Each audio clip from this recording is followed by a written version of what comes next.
bago ang lahat, kayo aking inaniyahan mag-subscribe, like and share at pindutin nyo na rin ang notification bell para sa iba pang mga uploads. Ayun, abisakte mga kapatid. Ito po ang inyong lingkod, si Katipunerong Bendeta. May ICTV ang YouTube channel. Magandang hapon po sa inyo, magandang tanghali, magandang umaga at magandang gabi kung saan man po kayo naroroon sa mga oras na ito. Ano po? So, meron lang po akong update na sasabihin sa inyo tungkol sa pagpapasubok na gagawin namin kay KB. Kagabi, mga 10:30, mga ganon, tumawag sa akin si KB. Well, una, nag-chat muna siya. Sinabi niya na yun, may mga sinabi siya na may mga tumatawag daw sa kanya. May mga tumatawag daw sa kanya, ha? Si ganito, si ganyan. Hindi ko muna babanggitin ang pangalan. Pero matapos ang subukan, lahat ng mga binanggit ni KB na pangalan, babanggitin ko. Malalaman nyo. So, yun nga. Siguro, nagsawa sa kachat-chat si KB. Tumawag. Sabi niya, tatawag daw siya. So, ito na nga. Tumawag siya. Ang sabi niya, tumawag si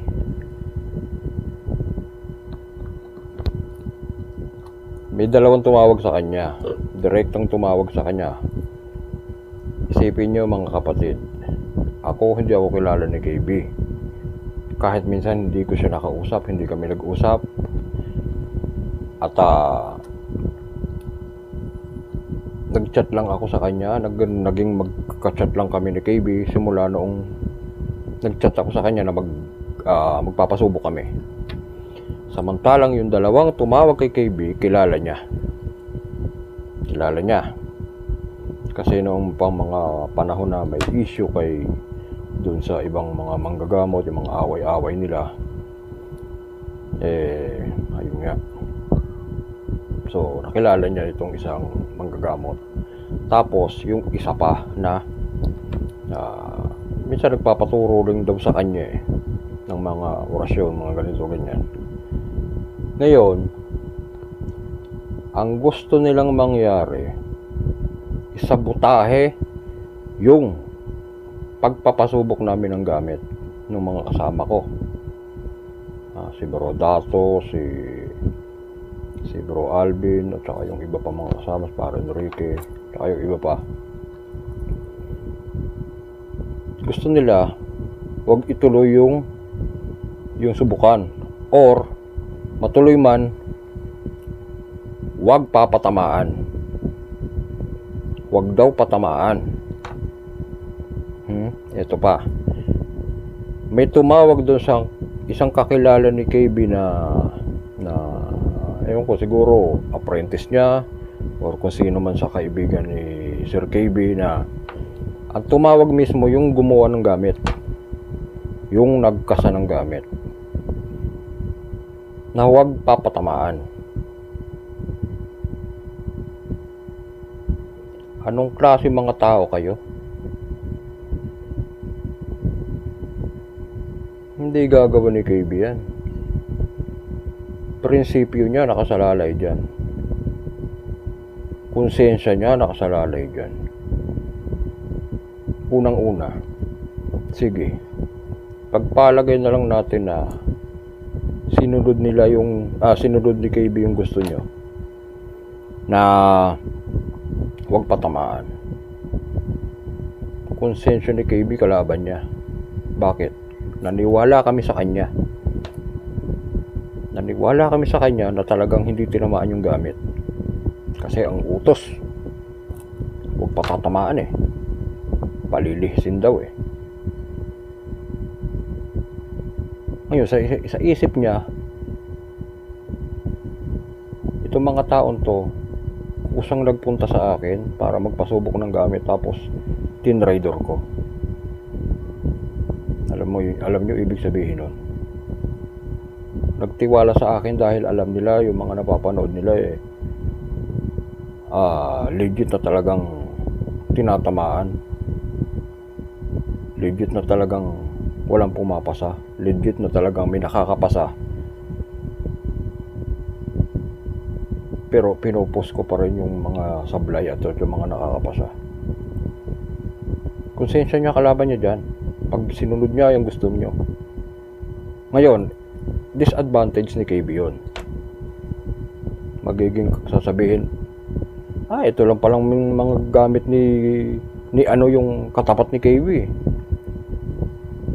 Diba? Ito ngayon, magiging advantage nyo, mga hayop kayo. Sisikat kayo ngayon. Yung gamit ko. Hindi tinamaan ni KB. Nilihisan. Magiging high demand ngayon yung mga gamit nyo. Marami magpapagawa sa ngayon. So syempre, may pagmamalaki kayo kasi may video May video na katunayan na hindi talaga tinamaan yung gamit. Ito, sinubukan ito ni KB. May malakas na panodlaya, may malakas na pambutas ang kapangyarihan niya. Ayan ang video. Yung 5,000 baka maging 50,000 o higit pa. Di ba? So kayo nakinabang. Kaso hindi ganun si KB.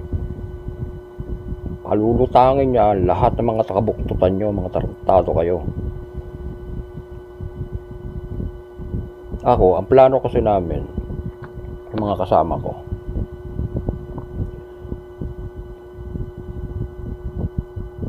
simpleng pagpapasubok lang talaga.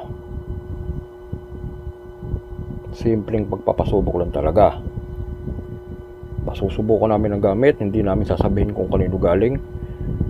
Sasabihin namin sa amin, mga binayaran namin, nilimusan namin. Pero sa ginawa nyong yan, nagkaroon ng idea si KB. Bakit tumatawag kayo sa kanya? Bakit gusto nyong pigilan yung pagpapasubok namin? Bakit gusto nyong isabotahe yung pagpapasubok namin ng gamit? Diba? Dinadaga na kayo? Dahil malalaman ng mga katarantaduhan nyo. Ang dami nagtitiwala sa inyo. Isa na ako doon. Kung talaga may mga tiwala kayo sa gamit nyo, sa mga kasan nyo, bakit kailangan nyo tawagan si KB para isabotahe yung pagpapasubok namin? Takot kayo? Alam nyo, naka-record sa akin yung conversation namin ni KB kagabi.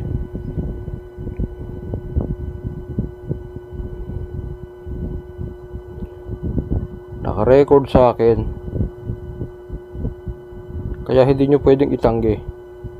Si KB, sa palagay nyo magsisinungaling yon. Malabo. Hindi yung gagawa ng kwento. Sana yun.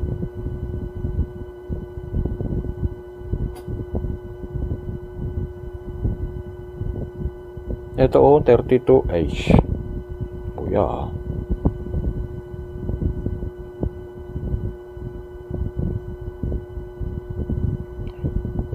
Ito 32 minutes. 32 minutes.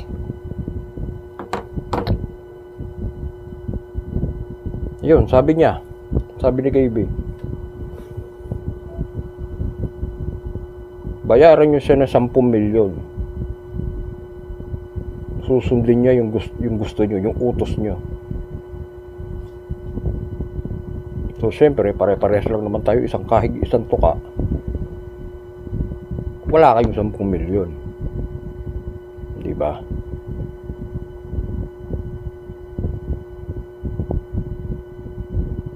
10 milyon kapalit nung hindi nyo patatamaan yung gamit na papasubok namin. Pagsikat nyo, ang kapalit nyan 10 milyon ha. Pagsikat nyo, ang kapalit nyan pagiging high demand ng gamit nyo.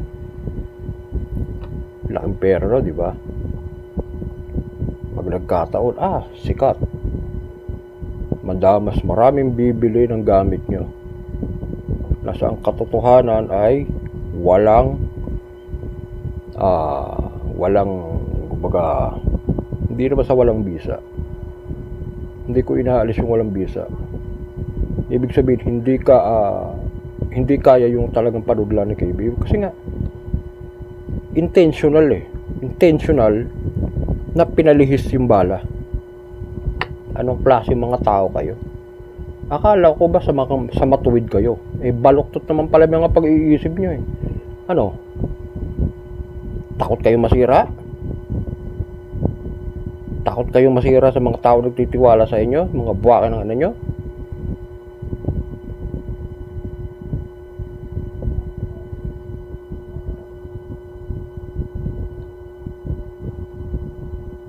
Kaya mas lagi lang kami nag-trigger ni Sir KB na talaga susubukan yung gamit. Bukas Lunes malalaman kung anong araw kami pupunta sa firing range. Grabe mga tao kayo. Wala kami plano talaga na manira na kung sino man. Ang plano lang talaga namin magpasubok ng gamit. Pero kayo na mismo yung gumawa ng paraan para sirain yung mga sarili nyo. Yung imbes na walang alam si KB, imbes na protektado yung pangalan nyo, sinisira nyo. Hindi ba? So kami ba magpapabagsak sa inyo? Hindi. Kayo magpapabagsak sa sarili nyo. Tarantado kayo minuto.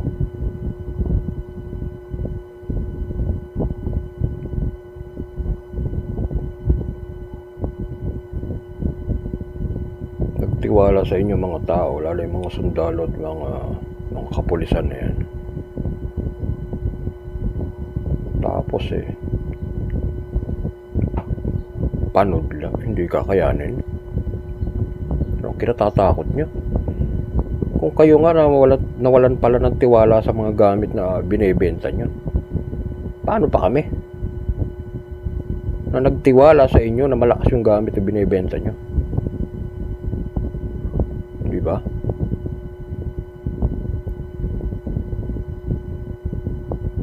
Umaasa kami na hindi lang kaming magpapasubok yung iba pa, mga kapulisan, mga kasundaluhan. Paano kung may panudlaran yung mga babaril sa amin? May liligtas ba kami ng gamit nyo?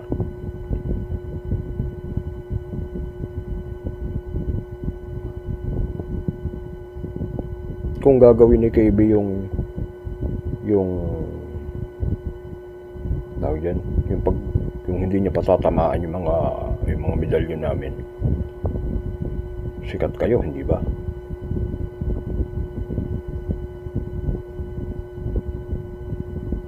Sabi nyo, mananahimik, tatahimik lang kayo kapag katapos pag nangyari yun. Oo, tahimik nga kayo. Yung konsensya ni KB magulo. Dahil hindi niya matatanggap yun na may niloko siyang tao. Hindi ugali ni KB yun eh. Marami na ako napanood ng mga video niya. Nilalabas niya talaga mga kabuktutan ng mga manloloko na yan.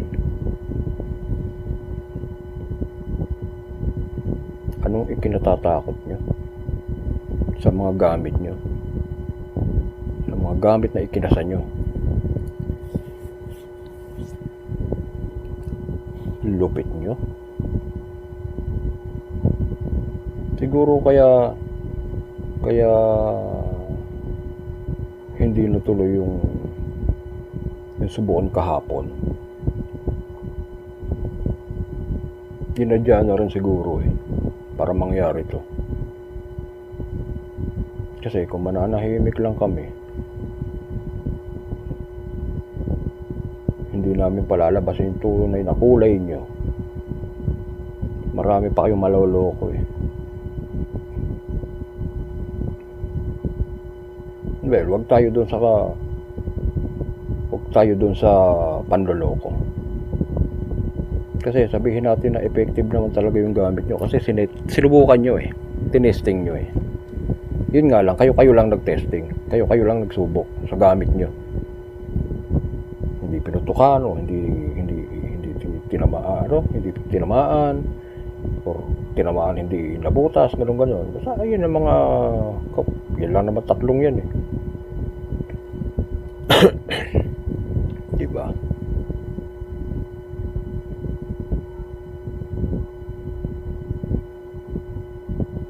Grabe kayo.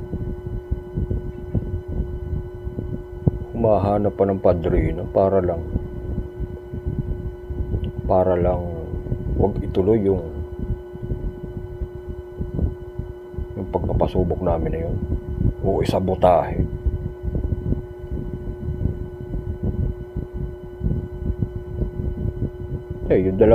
Yung dalawang tumawag kay KB mismo, kilala niya kilala ko rin kung sino itong mga to.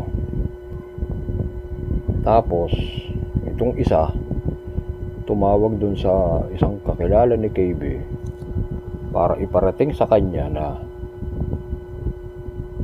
palihisan na lang, huwag na lang patamaan, ganito ganyan.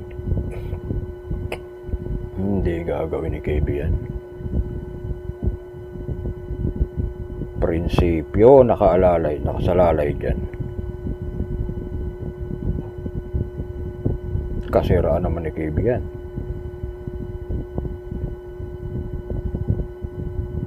Kaya anong klase mga tao kayo? Sasabihin nyo matuwid kayo.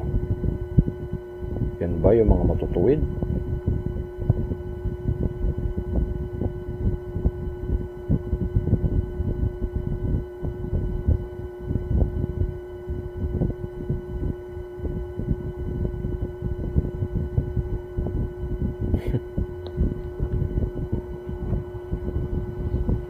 Tuloy pa rin ang subukan na yan. At tulad ng sinabi ni KB, butas kung butas, sapol kung sapol, lihis kung lihis, kung di maputukan, ganun pa rin. Kaibahan nga lang, babanggatin ko na mga pangalan nyo. Hindi ako natatakot sa inyo.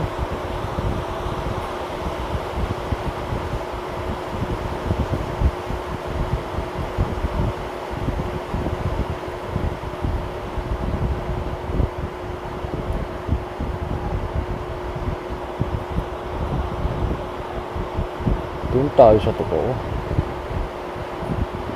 Sa katotohanan.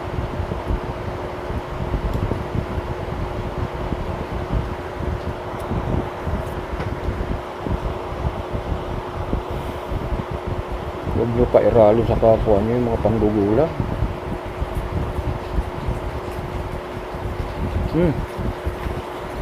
Meron nga pala ako nakita sa Facebook.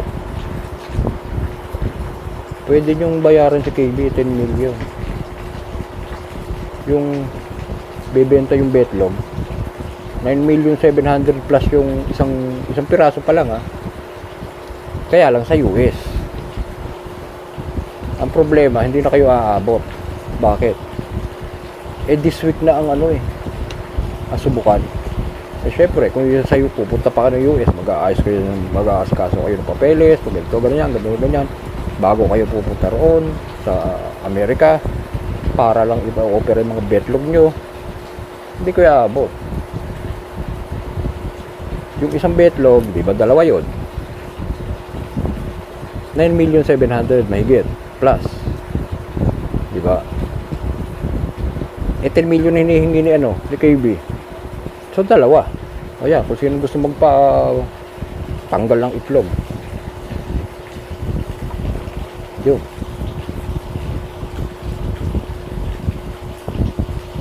Hindi gagawin ni KB yan.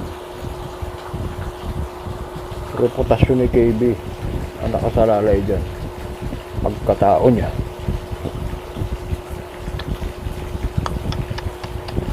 Nagpapakilala kayo para na sumikat yung mga gamit nyo. Tataas nga naman ang presyo, ang value, diba?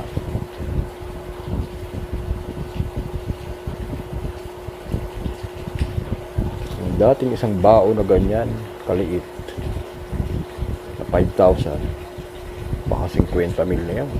Bibit pa 100,000 kasi nga hindi tinatablan eh. Ay nililihisan eh.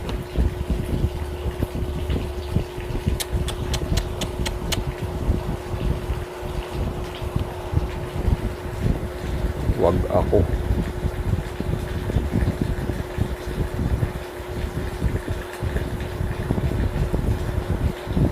Kung nagagawa nyo pasunurin yung mga tao nyo,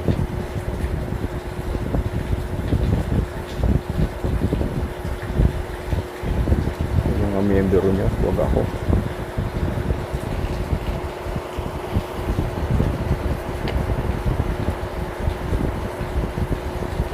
Tigilan nyo pagmamanipula sa mga isip ng mga tao. Eh, marami na nga dyan, nagbubulag-bulagan, bibing-bingihan. Masyado kayo pinapanginoon. Kahit alam nila yung katotohanan. Sabi sa inyo, lalabas at lalabas ang pangalan nyo matapos ang subukan. Parang talo kayo.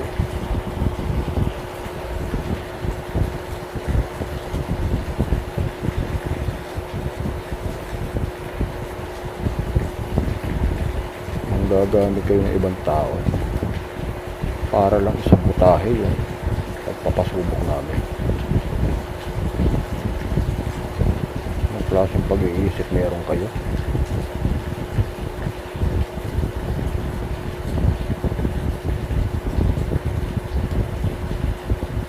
Sabihin nyo pa, huwag na lang patamaan.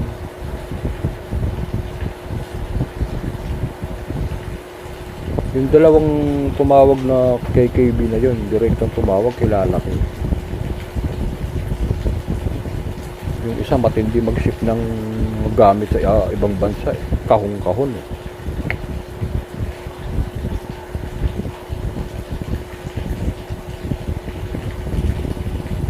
Lupit nyo, Ben.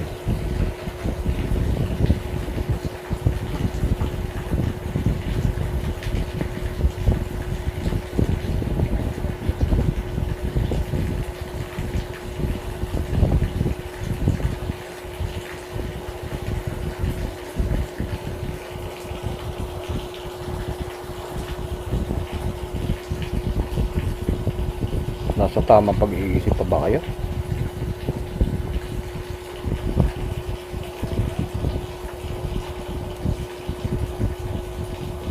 Para lang magtuloy-tuloy yung negosyo nyo, uutosan nyo yung isang tao para isabutahe yung papasubok namin. Excuse me. Sabi nga ni KB, kabenjo nga raw na legendary.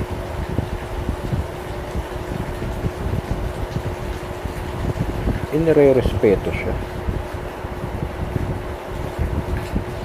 Tapos itong isa na hindi naman magkakilala, hindi nga kilala ni KB itong may akda, itong may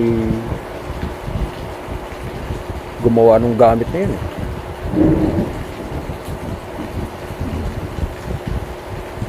Kagabi lang niya nakita kung sino yung tao na yun na binabanggit niya.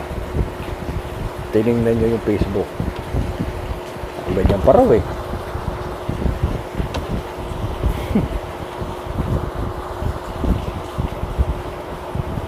Kabenjo nga daw. Talagang legendary na sa spiritual. Inire-respeto siya. Inire-respeto niya.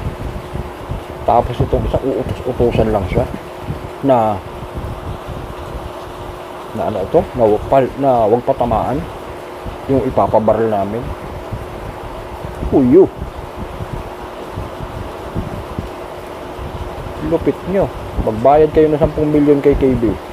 Susundin niya utos nyo. Diba? Hanggat wala kayo binabayad, hindi nyo gagawin yun. Kasiraan nyo yun. Tiwala kami sa kanya eh. Ganun pa rin naman. Tulad pa rin na sinabi ko nung una. Kapag hindi tinamaan, aariin namin. Magiging proud pa kayo. Kasi babanggitin ko pangalan nyo rin eh. Maging proud kayo sa sarili nyo. Magiging high value yung mga gamit nyo. Kasi nga, ipinasubok namin, hindi talaga tinamaan. Literal na hindi tinamaan. Walang halong daya. Hindi pumutok yung baril. Pero sa oras yun ay nabutas. Trophy yun ni KB. Trophy.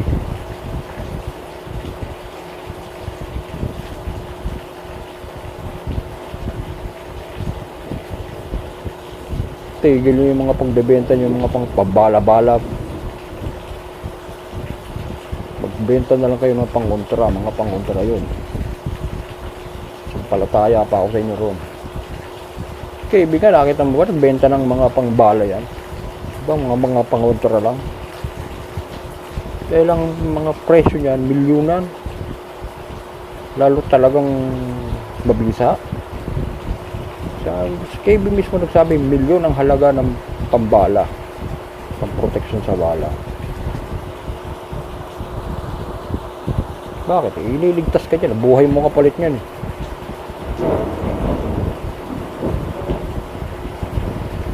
Pero may ginagawa niya. Kaya ko yung mismo nagsubok eh. Di pasado nga yan. Ipabaril niyo doon sa may mga panudla. Sa may mga pambutas ng kapangyarihan. Ewan ko lang. Ibang klase kayo. At itong tumawag na ito, yung dalawang tumawag kay KB na yun, ibig sabihin, mga konsentidor kayo. Kumakampi kayo sa baling gawain. Kilala ko kayo. Nako. Binanggit sa akin ni KB ko sino kayo eh. Mga pangalan nyo. Dito yan rin naka-record dito. Dahil in-record ko lahat ng usapan namin kay KB kagabi.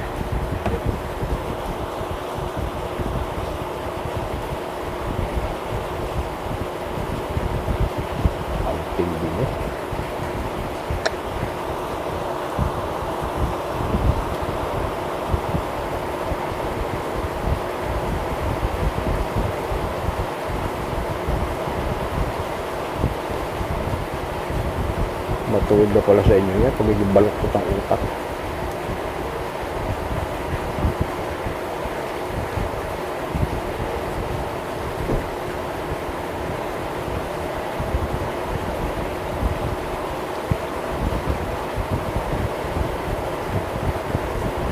So ganoon na lang po, update ko na lang po kayo kung kailan matutuloy. Bukas malalaman ko, Lunes, kung kailan matutuloy. At para masabi ko rin doon sa mga kasama ko. So talagang sabi ni KB, butas kung butas, wasak kung wasak, sala sala. Talagang pupukusan niya yan. Kaya mamadaliin niya yung schedule pag papa-schedule bukas sa firing range. Tigil ng mga kabotutan niya. So ayun po, magandang hapon po sa inyong lahat muli. Ingat po kayo lahat. God bless. Update ko na lang po kayo.